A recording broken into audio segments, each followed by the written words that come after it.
I have a new appreciation for what's going on in these major cities. I think that all major cities are crumbling. And I don't mean to be alarmist or very dramatic about that. It's just that I spent a lot of time with entrepreneurs that are in Paris, and they struggle with the same things that the people in San Francisco do. And then I had a couple of conversations with some folks that are entrepreneurs in London, and they suffer from the same things. Lots of petty crime, lots of garbage, lots of vandalism, lots of drugs. And so no place is perfect, it turns out. Everybody is struggling from a lot of experimentation gone wrong in how these cities run. I would say that India has its own vagaries, so those issues are not the same. I've been to Singapore a couple times. My kids were just in Japan for spring break, so I saw a bunch of the pictures. Those cities look relatively the same. Very orderly, well-run, clean. But these Western cities are a bit chaotic. You also had this referendum in California that essentially lowered a whole bunch of felonies to misdemeanors. If you steal less than $950, that's considered a misdemeanor now instead of a felony. So there's been a huge increase in crime because of that. Shoplifting just doesn't get prosecuted anymore. And misdemeanors don't get prosecuted anymore. We've had all these stores, DAs who don't want to prosecute misdemeanors. When New York City was a chaotic mess in the 70s and 80s, it took 2 different mayors and it took almost a decade for that to get cleaned up. They hired a lot more policemen and they just really cleaned up all of these really bad areas. And then it had this knock-on effect. When I'm staying at a hotel in Paris, or when I was speaking to some of my friends who live in London,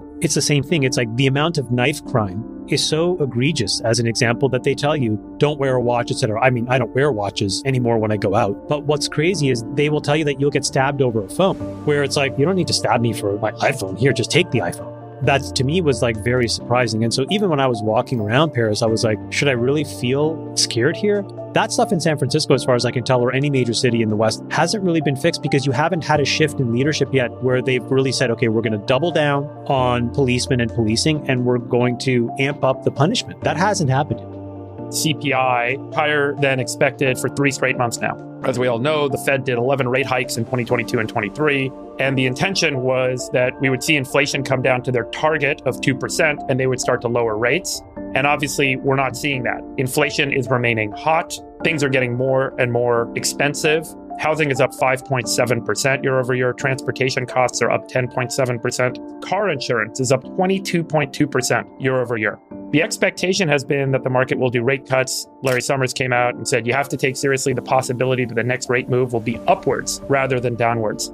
The market was expecting 3 rate cuts this year, which would have been really good news for Biden. And I think this latest inflation print was kind of a dagger to the heart of that expectation. And I think the Wall Street Journal put it best. It said here, Wednesday's report had been hotly anticipated because Fed leaders had been willing to play down stronger than anticipated inflation readings in January and February, as reflecting potential seasonal quirks. But a 3rd straight month of above expectations inflation data erodes that story and could lead Fed officials to postpone anticipated rate cuts until July or later. So it's not just the fact that this inflation print was higher than expected. It was also higher than expected in January and February, but people were willing to kind of overlook that, saying, well, maybe it was just kind of a quirky reading. But now we've had 3 straight months. It's pretty clear that the narrative that we had going into this year, which was that inflation was on its way down, peaked at 9% as the official rate, I think, in 2022, and then it was going down every month through all of 2023. And I think the expectation going into 24 was it would keep going down and we get these rate cuts. Well, after 3 straight months of inflation being more persistent and stickier than people expected, I think that narrative is basically dead. I think the new narrative now is rates are going to be higher longer. And I think Larry Summers is reflecting that view. Larry's going further. He's not just saying that the current rates for longer, he's saying they might actually increase. And that's a risk. And I think there could be several other knock-on effects that we should talk about. One is for the consumer. This means that the cost of borrowing is going to be higher for longer. That makes it harder to buy a house. Mortgage payments are higher. That also means if there's fewer home sale transactions, it means the price of housing could come down. So there could be a correction in that market. Second, if you want to buy a car, your car payment's higher. And if you have loans, your personal interest is going to be higher. And this is why I think consumers feel like they're worse off than the economic data would otherwise reflect. And Larry Summers actually had a tweet storm about this about a month ago, where he calculated that if you included the cost of borrowing in inflation, that inflation was much higher than people thought, and that it actually peaked not at 9%, but at 18%. So Larry had an excellent tweet storm on that. And he said that the cost of borrowing, which used to be calculated in inflation, but is not anymore, was the reason why consumer sentiment about the economy was depressed.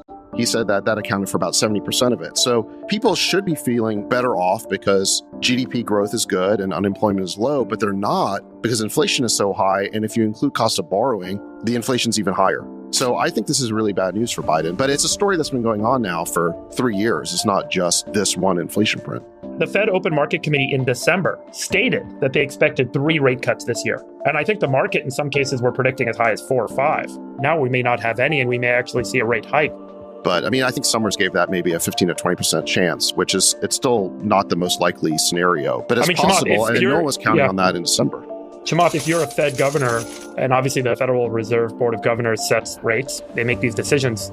How influenced are they politically? How influenced are they by this election cycle? And, historically, this is meant to be a fairly independent board, but there's been a lot of consternation over the last few years that this board acts like almost a political apparatus, particularly in election years. I think that you're asking the absolute right question. I think that the Fed has become increasingly politicized. And I do think that there are actions that foreign governments take to influence the election, but I do not think it's what most people think. When I say that, most people's ideas goes to like some darkroom conspiracy theory and misinformation. And I think that's a little bit naive. I think the more obvious way in which other governments can impact the US election is exactly how Sachs said, which is they know that if inflation ticks high, and interest rates are up and consumers are under pressure and meaningfully displeased with the economy, they'll vote out the sitting administration. And so what can other governments do? They can do what they're doing. So I love this explanation in pre-charts. This is a core driver of inflation, which is the price of energy.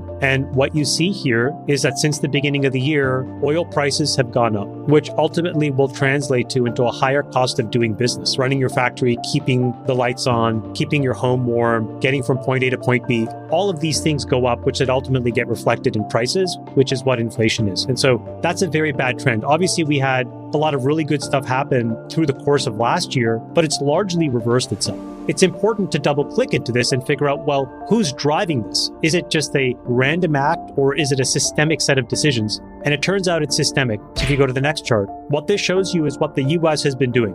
The United States has clearly created an incentive to flood the economy with oil, which the laws of supply and demand would say prices should go down. And by bringing prices further down, they would have further brought down inflation and they would have pulled forward these rate cuts that we had been expecting from the Fed. The problem is that the rest of the world actually said, no, hold on. And that's what you can see on the next chart. So for every time we were trying to increase production, all of these other countries have been cutting production.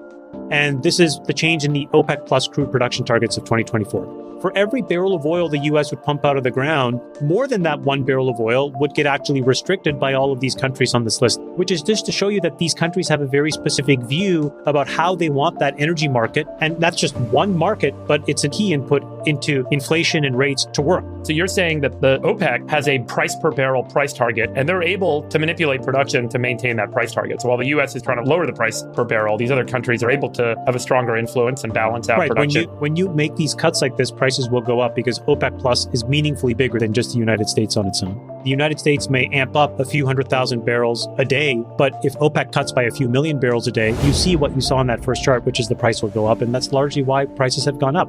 I think why this happens is because when they see the United States trying to manage inflation and manage global rates, right? Because US rates are not just for the United States. They're the trendsetter for everything else. I think that in part, there's a decision that this rate philosophy, the economic philosophy, the political philosophy, if they wanted to support that, what they would do is actually also keep prices where they were or increase production. Right. But by reining in production, what you're essentially doing is voting against that entire apparatus. Right? So OPEC and all of those countries, and those decisions are not made by an oil minister, let's be honest. They're made by the leaders of those countries, whose decision then gets reflected by the minister of petroleum or oil in all of these countries, is a vote against Biden and the United States government and the politicization potentially of the Fed. And then the last comment is just that when you look at the reverse repo rate, which is a fundamental measure of liquidity, what you also see is liquidity very quickly getting sucked out of the system, which is also generally a system health check that the Fed uses to make sure that the system is operating as required. So in totality, what I see is that there is a structural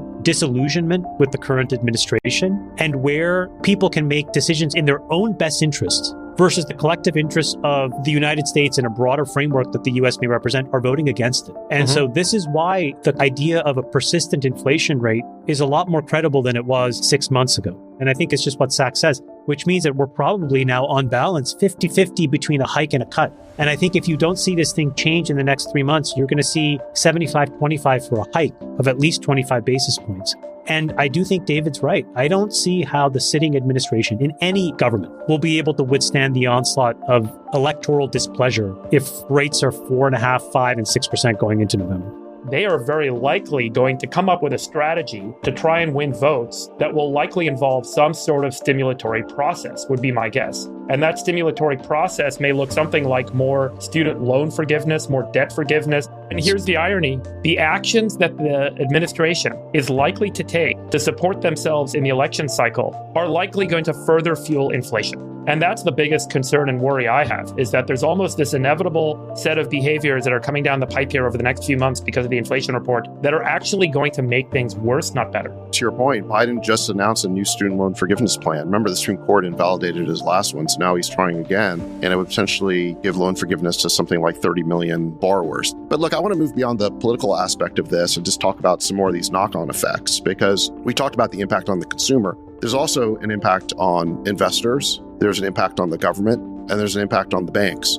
Let's just deal with the banks for a second. Commercial real estate developers are hanging on by their fingernails right now. They basically borrowed huge amounts of money to buy commercial real estate when rates were really low, and they did so at high valuations. Now there's been a huge correction on that market, and they cannot pay back those loans, and they can't get refinanced. So what's happening? Well, they're working with the banks to restructure those loans to tack on the interest they can't pay now to the end of the loan, and then the bank will hope and pretend that they'll be able to get paid back one day. It's called extend and pretend. Well, the extend and pretend strategy could work if you believe that rate cuts are coming really soon, because you just need to hold on until the rate cuts are here, and then you can get refinanced at lower rates. But if rates are going to be higher longer, that strategy is not going to work. And you're going to see more and more real estate sponsors throwing in the towel, and banks are going to end up foreclosing on these properties, and you're going to see more and more fire sales. There's a really dramatic example just the other day in St. Louis. A building that was bought a few years ago for $200 million just fire saled at $2 million.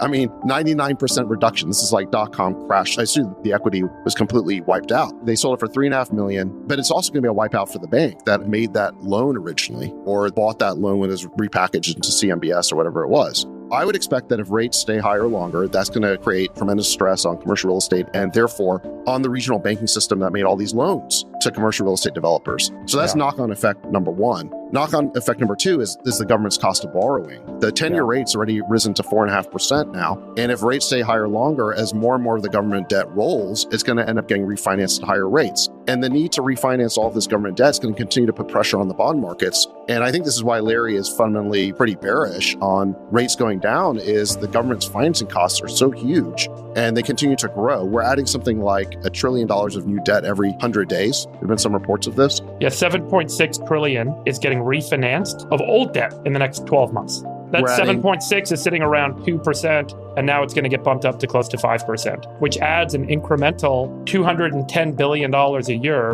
of debt service expense just on the debt that's getting refinanced in the next 12 months. Not to mention the deficit, not to mention, et cetera, et cetera. So, right. So the government was extending and pretending as well. I mean, they were hoping that rates would go down fast enough that when all of this massive government debt rolls and needs to be refinanced, it would be done at lower rates. So the interest costs wouldn't swamp us. We're already, I think, at over $1 trillion now of annual interest expense for the federal government. We are. Yeah. And it's going to rise to 1.6 trillion. So it's going to be 60% greater than our defense budget, just servicing the old debt. We're basically in a classic debt spiral where we're borrowing. Our annual deficit we're at 2 trillion plus now. We're not paying back the principal on the debt. We're not even paying back the interest on the debt. We're borrowing money to pay off all the interest and then some on top of that. So that's a huge problem for the federal government. And then I think the last piece of this is investors.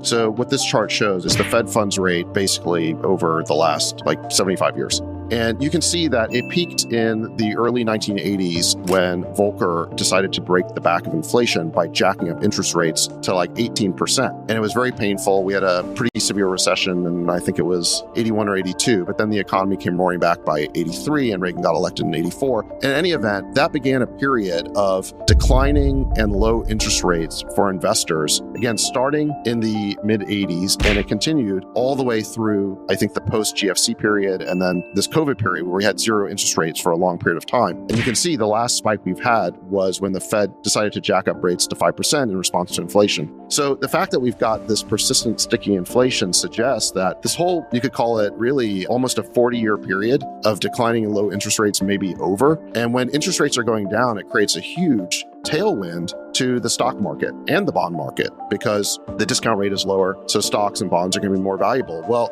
if we're in a long-term environment that's more inflationary and rates have to stay higher longer, that's not great news for investors. It hurts the stock market, and it creates, in the private investing world, like VC and real estate, it creates a much higher hurdle rate. So it's harder for private investors to justify fundraising. So I think it's too early to say that this 40-year trend is over, but I think it could be.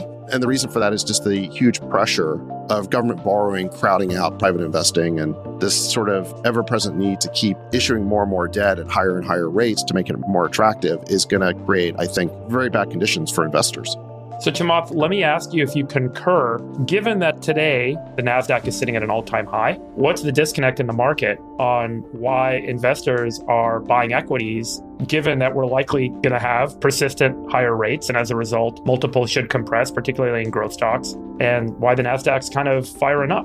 I think it's important to look at what stocks are actually lifting the NASDAQ, just like what stocks are lifting the S&P 500. And we've seen this. There's a massive dispersion. There's like 7 or 8 companies that matter and 500 odd companies that don't matter much. And so the reason why things go up in an environment like that is, irrespective of the economy, money managers are paid to deploy money. And the global amount of total available equities to buy is shrinking. If you think about that, what that means is that the number of dollars is growing, right? Linearly, and in some years, it seems exponentially. So then a certain percentage of that finds its way into the equity markets. But when the equity markets continue to shrink and there's fewer and fewer things to buy, prices will still go up, irrespective of the underlying justification. So I think that the thing is, you can't look at these things as a sign per se. You know, if you look at, as a different example, commodities are up, broadly speaking, 30% since the beginning of the year. I think the reality is the following. Countries are feeling increasingly uncomfortable with the decisions that the United States are making. Whether that's its position to keep funding the war in Ukraine, whether that it's the continued instability in the Middle East, whether it's posturing with China, whatever it is. And so every country is now making a very different calculation about what they want to do. And I think how it gets reflected is that they are optimizing for their own economies. And what that yields is each of them trying to make as much money as they can in the short term. And as a country that is a net importer, we are going to feel the price of those decisions as inflation. And I think Sachs is right. Like, that's where we have to start figuring out how we rebalance these decisions from a foreign policy and economic perspective. Because if you don't change something here, all of these countries are basically going to be like, we're on our own. We're going to optimize for ourselves. These countries are basically voting in a way that says we are not being led in a way that we trust. And that unfortunately falls at the feet of the sitting president. Look, I'm hopeful, as we all are, that work in the tech industry, that new tools and AI and other technologies would have a massive driver on productivity, which net could help even this out. That's the one last great hope. AI obviously viewed as being highly disruptive by non-technologists and deeply concerning, and particularly in DC. What is that thing that Bill Gates says? Things are overestimated in the short term and deeply underestimated in the long term. That's what AI is. That's right. AI is a bunch of, no offense, probabilities and statistics today. And so we should debunk this whole thing of like, there's some glowing brain somewhere that's capable of doing everything. Doesn't mean that we shouldn't underestimate it being capable of this in 5 or 10 years, which is probably the window in which we have some form of AGI. But today it's not that. And so the great leaps in productivity, Freeberg, that you're talking about are probably a 3 to 5 year phenomenon, not a 3 to 5 month. So what Sachs says is right, which is, how does the sitting administration votes today? It'll have to make a ton of promises. The problem is it can't really work its way into the economy fast enough come the November election.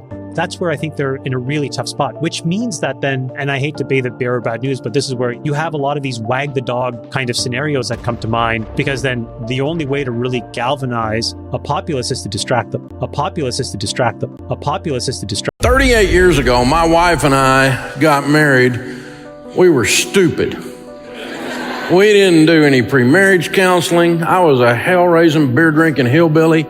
Good salesman, though, so I sold her.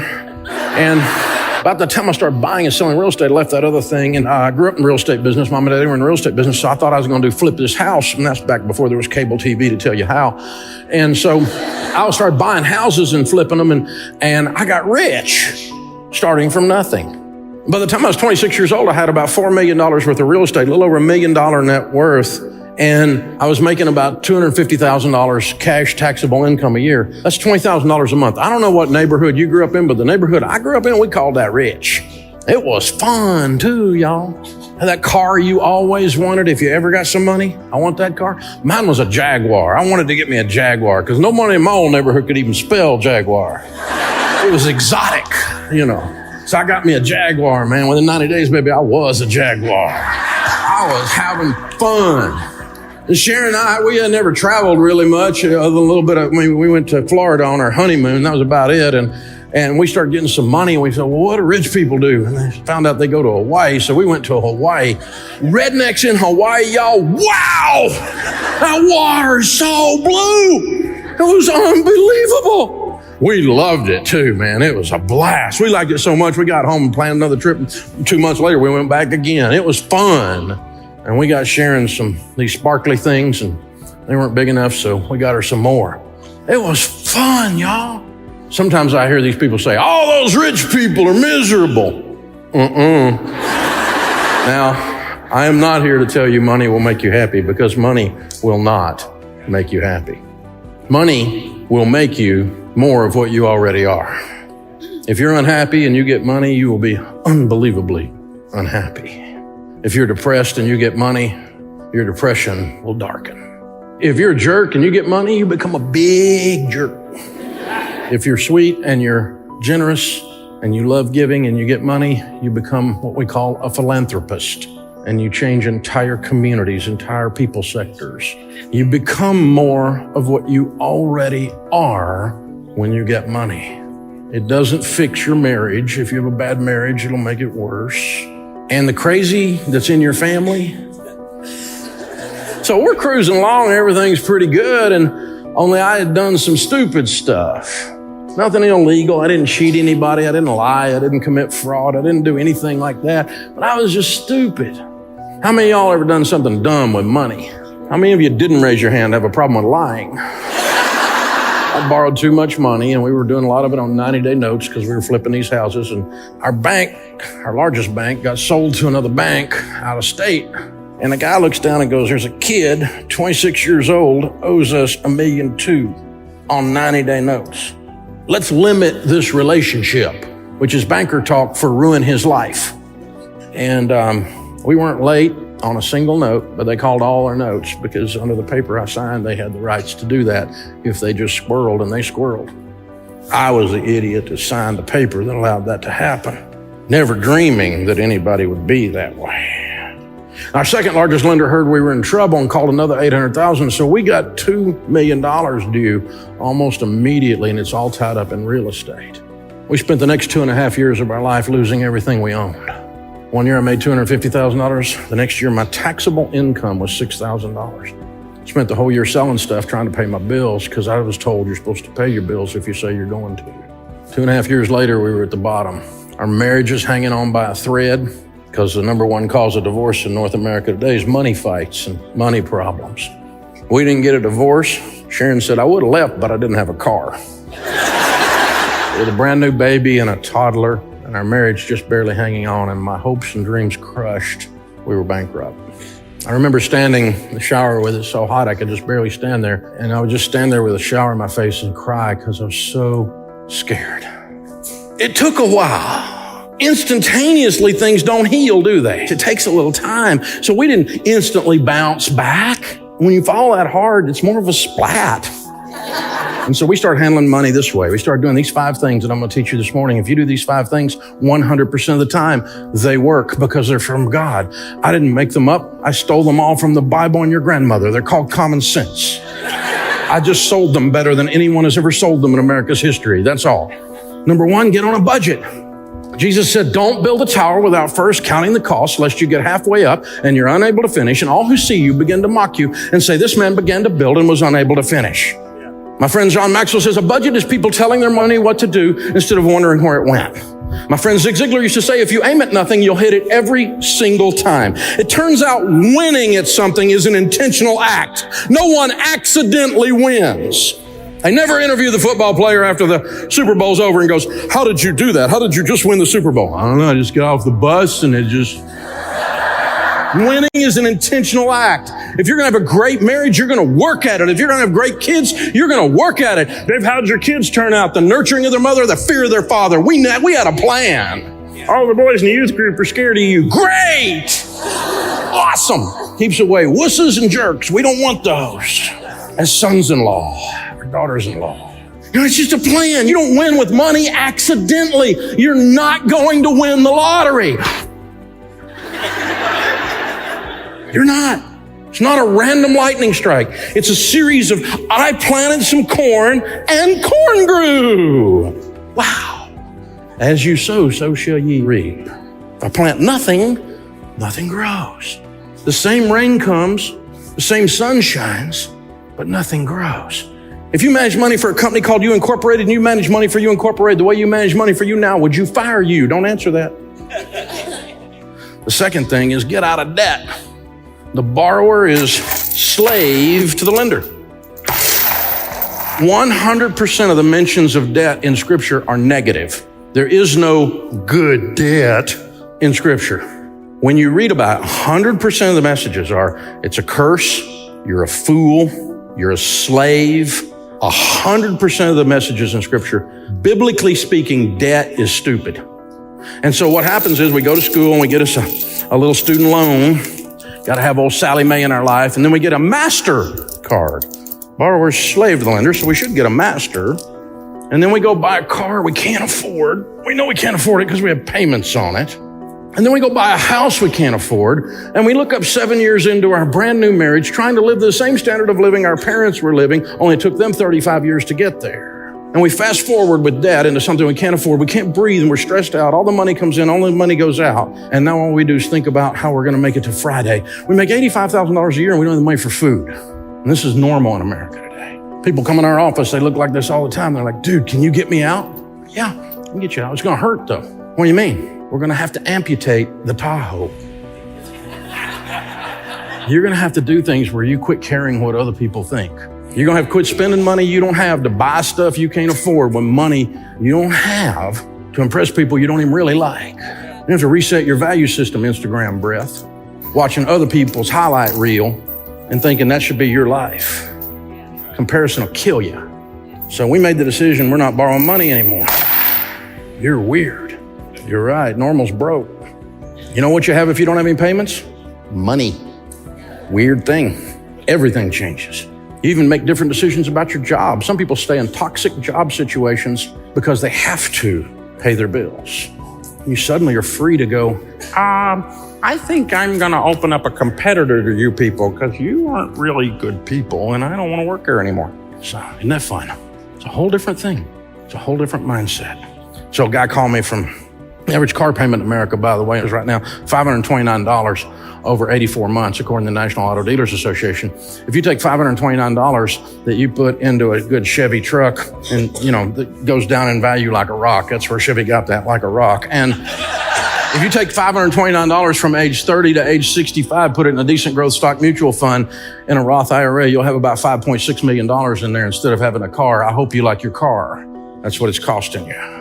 I'm not saying don't have a nice car. I'm just saying maybe your nice car shouldn't have you.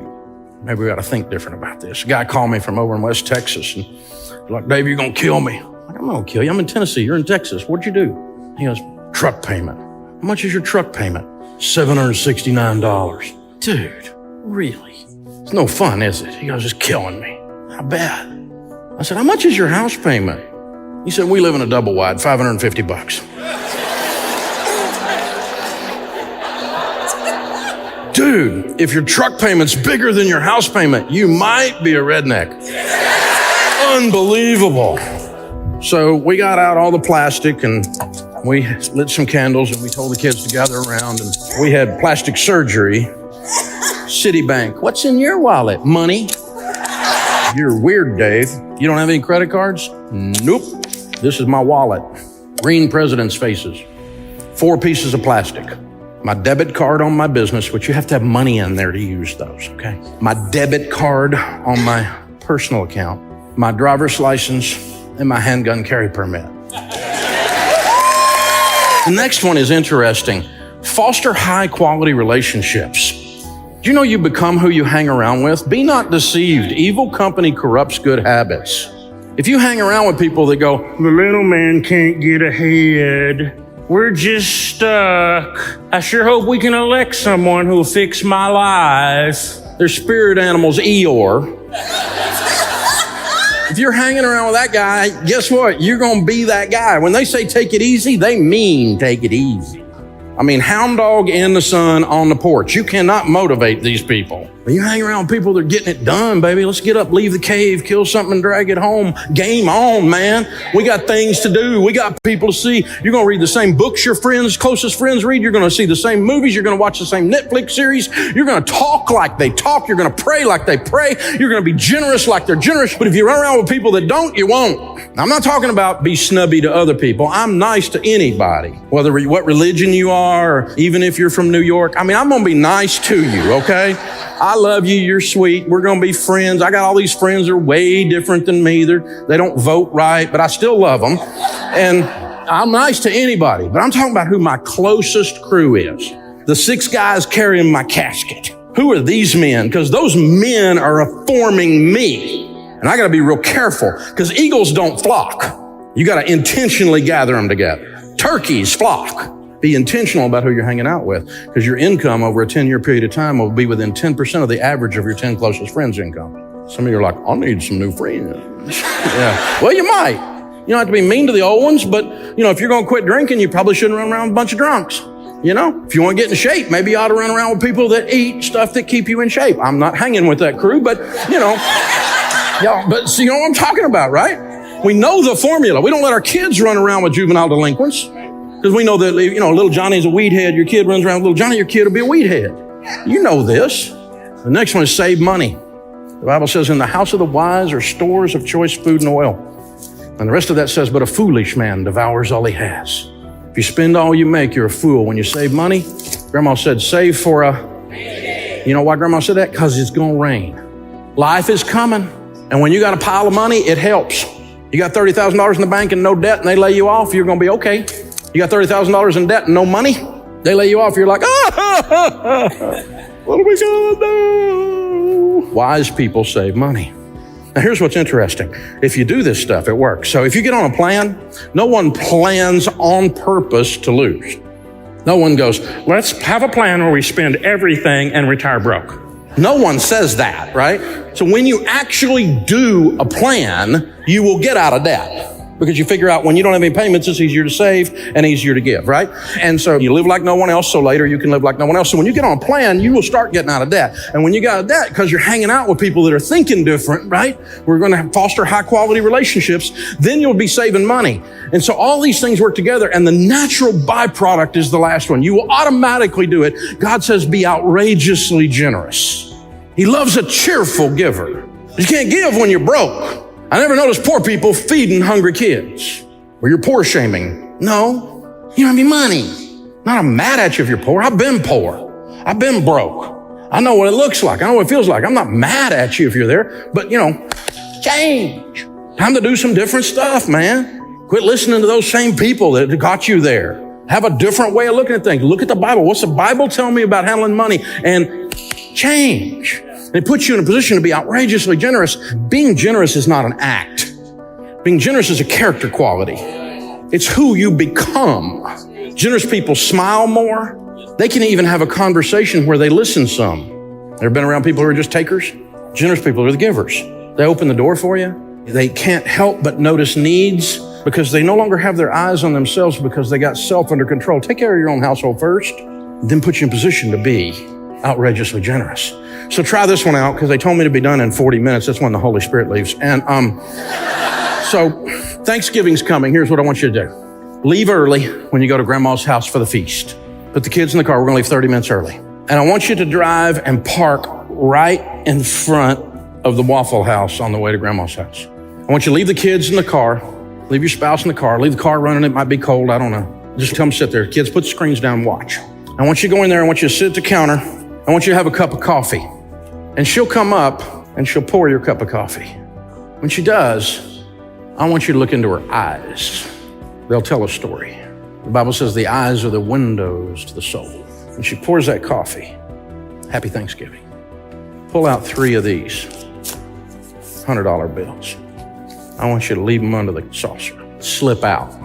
Go sit down with the kids. Hey, kids, watch God show off. Let me tell you what she'll do. She'll pick them up. You know who's working in Waffle House? Somebody needs a job. You know who's working at Waffle House on Thanksgiving Day? Somebody needs a job bad. This right here is life-changing, baby. She'll pick this up and she'll go. Just bless her heart, it's been so long since anything good has happened. She thinks it's a trick. I want you to take $300 and I want you to take your spouse on an unbelievably nice dinner and I want you to enjoy some money. But I dare you to have more fun with $300 than that. That's as fun as it gets right there, ladies and gentlemen. You have the opportunity to just impact stuff when you're not broke anymore because you decided you were going to follow the spiritual transformation of not being conformed to this world, but being transformed by the renewing of your mind, of your mind, of your mind.